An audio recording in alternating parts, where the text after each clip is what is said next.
السلام عليكم ورحمة الله وبركاته. الحمد لله والصلاة والسلام على رسول الله.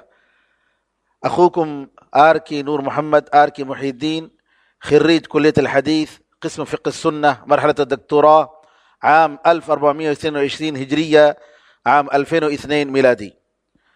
ساهمت بفضل الله عز وجل في تأسيس مركز ابن القيم للدعوة والإرشاد، والمعهد الإسلامي العالمي، ومعهد أكاديمية السلام، وكلية الأذان العربية، وكلها في الشناي، وكلية الحديث الشريف في مدينة مجلور.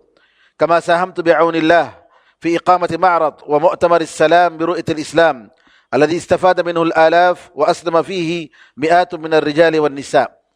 أما الجامعة الإسلامية بالمدينة المنورة فهو صرح علمي عالمي شامخ، أعظم هدية وأكبر منة من المملكة العربية السعودية وقادتها وشعبها حفظهم الله بعد خدمة الحرمين الشريفين، والتي يتربى فيها رسل السلام لنشر الأمن والسلام في أرجاء المعمورة. فتعليمها وتربيتها قائمة على الوسطية والاعتدال، ونبذ التطرف والإرهاب، وبث الأخوة والمحبة والتعايش السلمي مع تعدد الثقافات.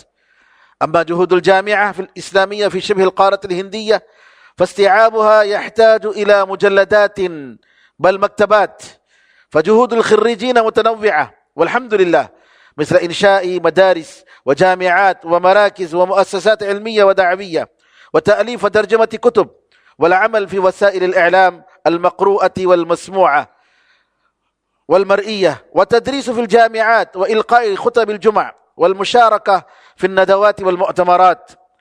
حتى في جبال هيمالايا تجد في أسفل جبال هيمالايا ناسا خريجين يدعون إلى الله عز وجل. أقدم من صميم قلبي جزيل الشكر والامتنان إلى مقام خادم الحرمين الشريفين الملك سلمان بن عبد العزيز وولي عهده الأمين صاحب السمو الملك الأمير محمد بن سلمان بن عبد العزيز، والحكومة السعودية، وبالأخص وزير التعليم العالي ومدير الجامعة الإسلامية وأساتذتها وجميع منسوبيها، على ما يقدمونه لأبناء العالم الإسلامي عامة وللشباب الهنود خاصة. أسأل الله عز وجل أن يبارك في هذه الجامعة العريقة، ويكتب لها كل التقدم والازدهار، ويوفق القائمين عليها لما فيه رضا الله رب العالمين. والسلام عليكم ورحمة الله وبركاته.